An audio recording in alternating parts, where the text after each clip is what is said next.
Hello everyone, my name is Daljit Singh and ਜੋ ਸਾਡਾ ਅੱਜ ਦਾ ਟੌਪਿਕ ਹੈਗਾ ਆ ਉਹ ਹੈਗਾ essential elements. Essential elements topic ਨੂੰ ਕਵਰ ਕਰਨ ਤੋਂ ਪਹਿਲਾਂ ਅਸੀਂ bio inorganic chemistry definition read out ਕਰ ਲੈਂਦੇ ਹਾਂ, ਕਿਉਂਕਿ essential elements basically bio inorganic chemistry ਦਾ ਸਬ ਟੌਪਿਕ ਆ। So bio inorganic chemistry, it is the branch of science which brings inorganic chemistry into life process by recognizing the fundamental importance of life dependence on metal ions. So basically ਜੋ bio inorganic chemistry ਆ ਉਹ ਜਿਹੜੇ metals ਆ ਉਹਨਾਂ ਦਾ ਸਾਡੀ life ਵਿੱਚ ਕੀ role ਆ ਉਹਨੂੰ ਦੱਸਦੀ ਆ। ਇਨ ਸਿੰਪਲ ਵਰਡਸ ਅਸੀਂ ਇਹ ਵੀ ਕਹਿ ਸਕਦੇ ਹਾਂ ਕਿ ਜੋ ਬਾਇਓ ਇਨਆਰਗੈਨਿਕ ਕੈਮਿਸਟਰੀ ਆ it is the study of roles of metal ions in biology. The studies of biochemical reactions occurring within living systems have shown that certain metal ions play a vital role in normal growth and functions of biological processes. मतलब कई studies conduct कीतियां गईयां जिन्हां विच ये पता लग्या कि जिहड़े living organism आ जिद्दां human हो गए, एनीमल्स हो गए, इन्हां दे विच कई मैटल आयन्स आ जिहड़े कि बहुत ही वाइटल रोल प्ले करते हैं उन्हां दी ग्रोथ विच। एंड जो साडा नैक्सट टॉपिक हैगा है एसेंशियल एलीमेंट्स, ये साडा मेन टॉपिक आ, असी इनू ही अगे कवर करना आ। सो बेसिकली एसेंशियल एलीमेंट्स हुंदे की आ, असी दी डेफिनेशन देखते हैं। डेफिनेशन तो काफ़ी कुछ क्लीयर हो जाता है। The essential elements may be defined as the elements required for the maintenance of life of plants and animals.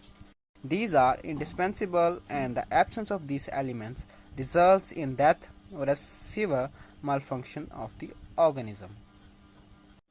So जो essential elements आ इन्हां दी डेफिनेशन विच इन्हां ने ये किया आ भी ये वो एलीमेंट्स आ ਜਿਹੜੇ ਕਿ ਜਿੱਦਾਂ ਕਿਸੇ ਪਲਾਂਟਸ ਹੋ ਗਿਆ, ਐਨੀਮਲਸ ਹੋ ਗਿਆ, ਉਹਨਾਂ ਨੂੰ ਆਪਣੀ ਲਾਈਫ ਵਿੱਚ ਸਹੀ ਫੰਕਸ਼ਨ ਕਰਨ ਦੇ ਲਈ ਬਹੁਤ ਹੀ ਜ਼ਿਆਦਾ ਜ਼ਰੂਰੀ ਆ ਅਤੇ ਇਹਨਾਂ ਦੀ ਕਮੀਆਂ ਨਾਲ ਡੈਥ ਵੀ ਹੋ ਸਕਦੀ ਆ ਪਲਾਂਟਸ ਦੀ, ਐਨੀਮਲਸ ਦੀ, ਜਾਂ ਉਹਨਾਂ ਦੀ ਮਤਲਬ ਔਰਗੈਨਿਜ਼ਮ ਵਿੱਚ ਕੋਈ ਫਾਲਟ ਵੀ ਆ ਸਕਦਾ ਆ।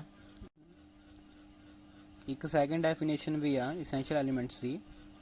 ਸੋ ਉਹ ਕਹਿੰਦੀ ਆ an element may be considered essential when its deficient intake produces an impaired function and when the restoration of physiological levels of that element relieves the impaired of functions or prevents impairment. इस definition ਵਿੱਚ ਇਹਨਾਂ ਨੇ ਇਹ ਦੱਸਿਆ ਆ ਕਿ ਅਸੀਂ ਉਸ ਐਲੀਮੈਂਟ ਨੂੰ ਐਸੈਂਸ਼ੀਅਲ ਕਹਿਣਾ ਆ ਜਦੋਂ ਅਸੀਂ ਉਹਦੀ ਮਤਲਬ ਕੁਆਂਟੀਟੀ ਆਪਣੀ ਡਾਈਟ ਵਿੱਚ ਘਟਾ ਦਿੰਦੇ ਆ ਜਾਂ ਨੈਗਲੀਜੀਬਲ ਕਰ ਦਿੰਦੇ ਆ ਤਾਂ ਸਾਡੀ ਬੋਡੀ 'ਤੇ ਉਹਦੇ ਸਾਈਡ ਇਫੈਕਟਸ ਆਉਣੇ ਸ਼ੁਰੂ ਹੋ ਜਾਂਦੇ ਆ। ਅਤੇ ਜਦੋਂ ਅਸੀਂ ਉਹਦੀ ਕੁਆਂਟੀਟੀ ਨੂੰ ਮੁੜ ਕੇ ਫਿਰ ਆਪਣੀ ਡਾਈਟ ਵਿੱਚ ਜਿੰਨੀ ਸਾਨੂੰ ਬੋਡੀ ਨੂੰ ਰਿਕੁਆਇਰਡ ਆ ਉਨੀ ਐਡ ਕਰ ਲੈਂਦੇ ਹਾਂ ਤਾਂ ਉਹ ਸਾਈਡ ਇਫੈਕਟਸ ਦੂਰ ਹੋ ਜਾਂਦੇ ਆ। ਸੋ ਉਹਨੂੰ ਅਸੀਂ ਕਹਿ ਦੇਣਾ ਐਸੈਂਸ਼ੀਅਲ ਐਲੀਮੈਂਟਸ। ਦੈਨ ਇਹਨਾਂ ਨੇ ਕਿਹਾ ਹੈ ਕਿ organism can neither grow nor completes its life cycle without the essential elements. ਮਤਲਬ ਕਿ ਕੋਈ ਵੀ, ਹੁਣ ਅਸੀਂ ਆਪਣੀ ਗੱਲ ਕਰ ਲਈਏ, ਅਸੀਂ ਹਿਊਮਨ ਬੋਡੀ ਦੀ ਗੱਲ ਕਰ ਲਈਏ ਤਾਂ ਜਿਹੜੇ ਸਾਡੇ ਐਸੈਂਸ਼ੀਅਲ ਐਲੀਮੈਂਟਸ ਆ ਜੋ ਸਾਨੂੰ ਸਹੀ ਅਮਾਊਂਟ ਵਿੱਚ ਨਹੀਂ ਮਿਲੂਗੇ ਤਾਂ ਸਾਡੀ ਬੋਡੀ ਦੀ ਗਰੋਥ ਨਹੀਂ ਹੋਣੀ ਆ, ਇਹਨੇ ਸਹੀ ਤਰੀਕੇ ਨਾਲ ਫੰਕਸ਼ਨ ਨਹੀਂ ਕਰਨਾ ਆ। ਸੋ ਬੇਸਿਕਲੀ ਇਹੀ ਦੱਸਿਆ ਆ। ਅਸੀਂ ਐਸੈਂਸ਼ੀਅਲ ਐਲੀਮੈਂਟਸ ਦੀਆਂ ਡੈਫੀਨੇਸ਼ਨਸ ਤਾਂ ਸਟੱਡੀ ਕਰ ਲਈਆਂ ਆ, ਬਟ ਇੱਕ ਐਲੀਮੈਂਟ ਨੂੰ ਐਸੈਂਸ਼ੀਅਲ ਹੋਣ ਲਈ ਕੀ ਕੀ ਚਾਹੀਦਾ ਆ, ਮਤਲਬ ਉਹਨੂੰ ਐਸੈਂਸ਼ੀਅਲ ਬਣਨ ਲਈ ਕੀ ਕ੍ਰਾਈਟੀਰੀਆ ਆ ਜਿਹੜਾ ਉਹਨੂੰ ਫੋਲੋ ਕਰਨਾ ਪੈਂਦਾ ਆ ਕਿ ਅਸੀਂ ਇਹਨੂੰ ਐਸੈਂਸ਼ੀਅਲ ਕਹਿ ਸਕਦੇ ਹਾਂ। ਇਹਦੇ ਵਿੱਚ ਕੁਛ ਪੁਆਇੰਟ ਆ, 5 ਪੁਆਇੰਟਸ ਆ, ਅਸੀਂ ਬਾਰੀ ਬਾਰੀ ਸਾਰੇ ਡਿਸਕਸ ਕਰਨੇ ਆ। ਇਹਦੇ ਵਿੱਚ ਫਸਟ ਜਿਹੜਾ ਪੁਆਇੰਟ ਆ ਉਹਦੇ ਵਿੱਚ ਇਹ ਕਿਹਾ ਗਿਆ ਆ ਵੀ the element is present in tissues of different elements at comparable concentrations. ਮਤਲਬ ਕਿ ਜਿਹੜਾ ਐਲੀਮੈਂਟ ਆ ਜਿਹਨੂੰ ਅਸੀਂ ਕਹਿਣਾ ਹੈ ਵੀ ਉਹ ਐਸੈਂਸ਼ੀਅਲ ਆ, ਉਹ ਕਿਸੇ ਵੀ ਜਿੱਦਾਂ ਔਰਗੈਨਿਜ਼ਮ ਆ ਇੱਕ ਕੋਈ ਨਾ, ਉਹਦੇ ਵਿੱਚ ਟਿਸ਼ੂਜ਼ ਹੁੰਦੇ ਆ, ਟਿਸ਼ੂਜ਼ ਤੋਂ ਸੈੱਲ ਬਣਦਾ ਆ, ਸਾਰਿਆਂ ਨੂੰ ਪਤਾ ਹੈ ਨਾ, ਤਾਂ ਉਹ ਅਲੱਗ-ਅਲੱਗ ਇੱਕ ਸੈੱਲ ਵਿੱਚ ਜਿੱਦਾਂ ਅਲੱਗ-ਅਲੱਗ ਸੈੱਲ ਆ ਉਹਦੇ ਵਿੱਚ ਜਿਹੜੀ ਉਹਦੀ ਕੰਸਨਟ੍ਰੇਸ਼ਨ ਆ ਨਾ ਉਸ ਐਲੀਮੈਂਟ ਦੀ ਉਹ ਹਰ ਇੱਕ ਪਾਸੇ ਯੂਨੀਫਾਰਮ ਹੋਣੀ ਚਾਹੀਦੀ ਆ, ਸੇਮ ਹੋਣੀ ਚਾਹੀਦੀ ਆ। ਸੋ ਐਂਡ ਜਿਹੜਾ ਸੈਕਿੰਡ ਆ ਉਹਦਾ ਪੁਆਇੰਟ ਆ physiological deficiency or abnormality appears when the element is withdrawn from the diet. Second point ਵਿੱਚ ਇਹਨਾਂ ਨੇ ਉਹੀ ਕਿਹਾ ਆ ਜੋ ਅਸੀਂ ਪਿੱਛੇ ਡੈਫੀਨੇਸ਼ਨ ਪੜ੍ਹ ਕੇ ਆਏ ਆ ਵੀ ਇੱਕ ਐਸੈਂਸ਼ੀਅਲ ਐਲੀਮੈਂਟ ਉਹ ਆ ਜੇ ਅਸੀਂ ਉਹਨੂੰ ਆਪਣੀ ਡਾਈਟ ਵਿੱਚ ਉਹਦੀ ਅਮਾਊਂਟ ਘਟਾ ਦਿੰਦੇ ਆ ਤਾਂ ਸਾਡੇ ਜੋ ਬੋਡੀ ਆ ਉਹ ਅਲੱਗ ਤਰੀਕੇ ਨਾਲ ਰਿਸਪੌਂਡ ਕਰਦੀ ਆ ਤੇ ਉਹ 'ਚ ਥੋੜੀ ਅਬਨੋਰਮੈਲਿਟੀਜ਼ ਆਉਣੀਆਂ ਸ਼ੁਰੂ ਹੋ ਜਾਂਦੀਆਂ ਆ।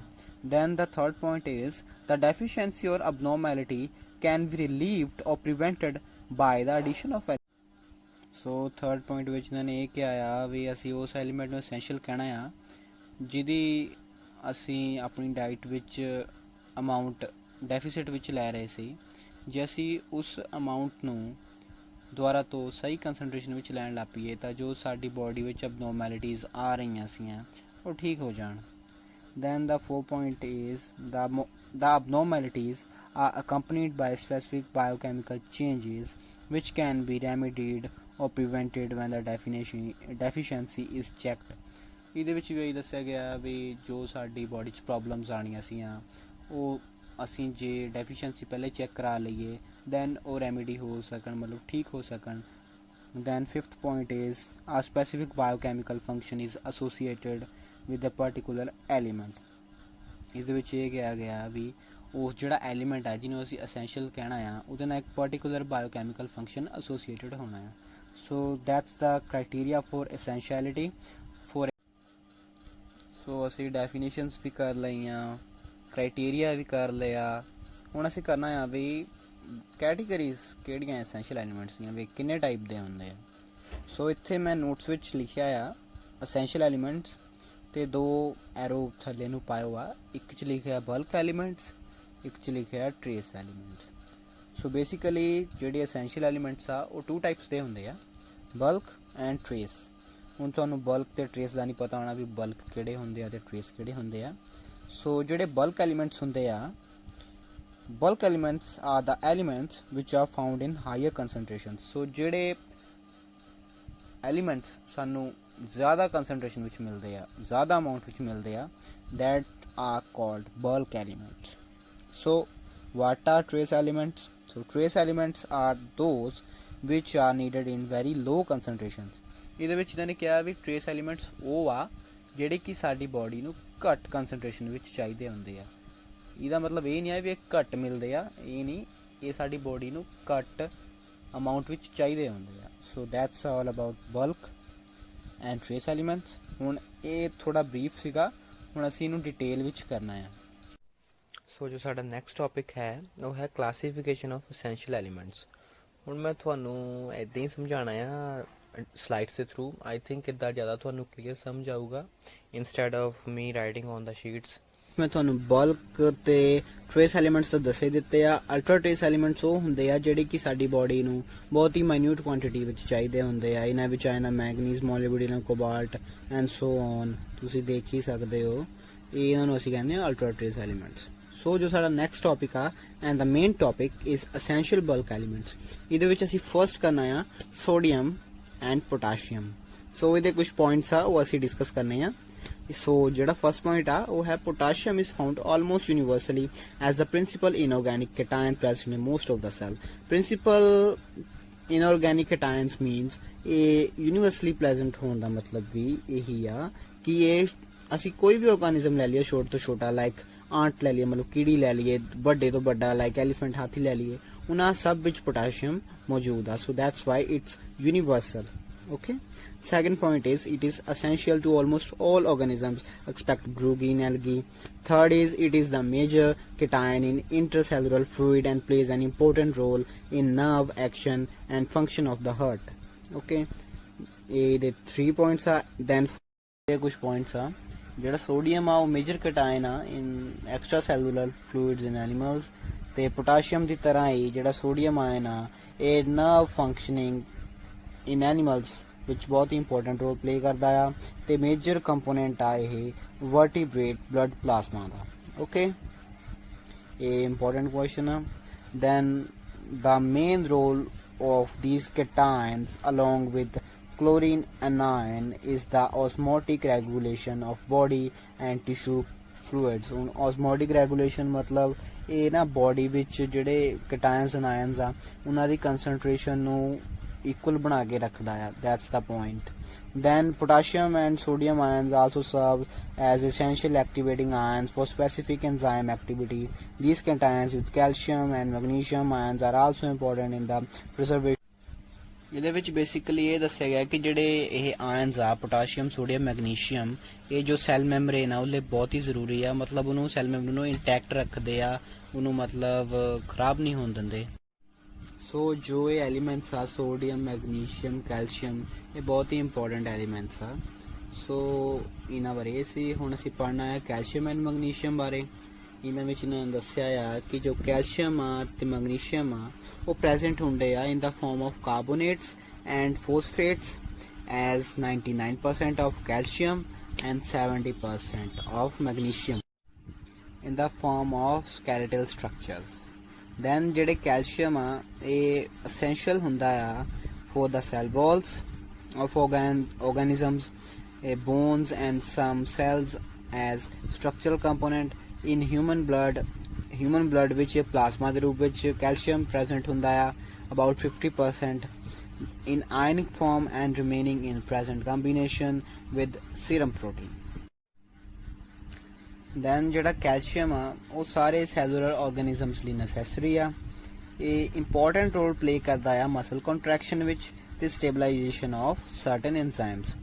ਇਹ blood clotting ਵਿੱਚ ਵੀ involve ਹੁੰਦਾ ਆ।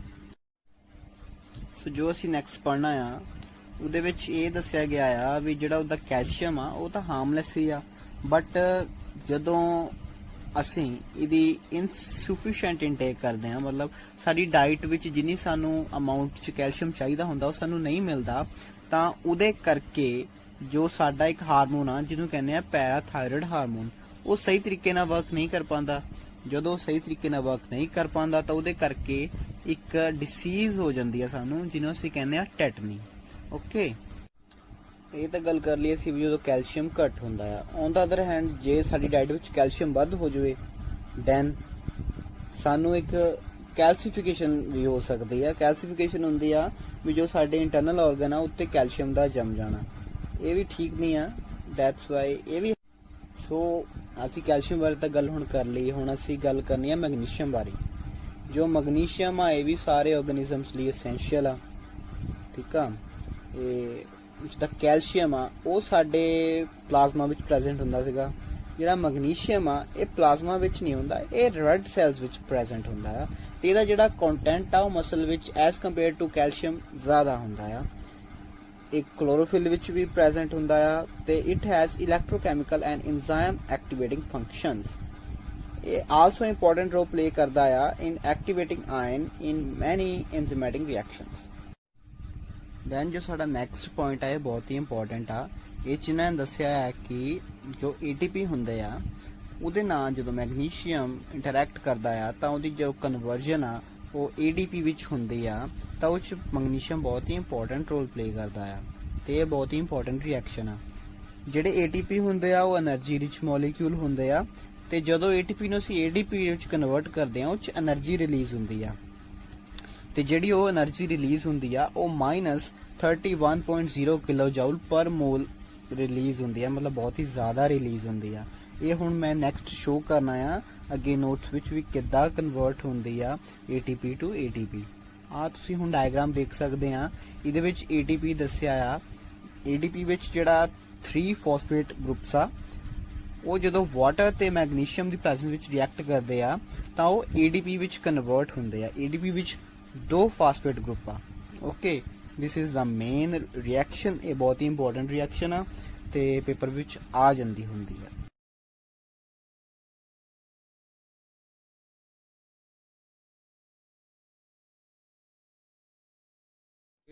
ਇਹ ਸਾਡਾ ਲਾਸਟ ਟੌਪਿਕ ਵੀ ਆ, ਕਿਉਂਕਿ ਜੇ ਅਸੀਂ ਹੋਰ ਟੌਪਿਕ ਲੈਣ ਲੱਗ ਪਏ ਤਾਂ ਵੀਡੀਓ ਬਹੁਤ ਲੰਬੀ ਬਣ ਜਾਣੀ ਆ। ਫੋਸਫੇਟਸ ਜਿਹੜੇ ਹੁੰਦੇ ਆ ਉਹ ਇੰਪੋਰਟੈਂਟ ਇਨਆਰਗੈਨਿਕ ਕੰਪਾਊਂਡਸ ਹੁੰਦੇ ਆ ਤੇ ਇਹ ਵੀ ਸਕੈਲੇਟਲ ਫਾਰਮ ਵਿੱਚ ਹੀ ਪ੍ਰੈਜ਼ੈਂਟ ਹੁੰਦੇ ਆ। The important phosphate compounds are nucleotides, polynucleotides and phospholipids। ਇਹ ਸਾਡਾ ਲਾਸਟ ਟੌਪਿਕ ਵੀ ਆ, ਕਿਉਂਕਿ ਜੇ ਅਸੀਂ ਹੋਰ ਟੌਪਿਕ ਲੈਣ ਲੱਗ ਪਏ ਤਾਂ ਵੀਡੀਓ ਬਹੁਤ ਲੰਬੀ ਬਣ ਜਾਣੀ ਆ। ਫੋਸਫੇਟਸ ਜਿਹੜੇ ਹੁੰਦੇ ਆ ਉਹ ਇੰਪੋਰਟੈਂਟ ਇਨਆਰਗੈਨਿਕ ਕੰਪਾਊਂਡਸ ਹੁੰਦੇ ਆ ਤੇ ਇਹ ਵੀ ਸਕੈਲੇਟਲ ਫਾਰਮ ਵਿੱਚ ਹੀ ਪ੍ਰੈਜ਼ੈਂਟ ਹੁੰਦੇ ਆ। The important phosphate compounds are nucleotides, polynucleotides, and phospholipids. Then the biochemical importance of phosphate group is in metabolism of carbohydrate, fat and protein and vitamins. मतलब जो protein, fats and vitamin ਆ ਉਹਦੀ metabolism ਲਈ ਵੀ ਇਹਦੀ ਬਹੁਤ important role ਆ ਤੇ ਸਾਡੀ ਜੋ ਬੋਨਸ ਉਹਦੇ ਲਈ ਵੀ ਬਹੁਤ ਹੀ ਇੰਪੋਰਟੈਂਟ ਆ ਤੇ ਬਲੱਡ ਦੀ ਜਿਹੜੀ pH ਵੈਲਿਊ ਆ ਉਹਲੇ ਵੀ ਇਹ ਬਹੁਤ ਹੀ ਇੰਪੋਰਟੈਂਟ ਆ phosphate. The normal function of bones depends upon the relative amounts of dietary phosphorus and calcium in addition to vitamin D.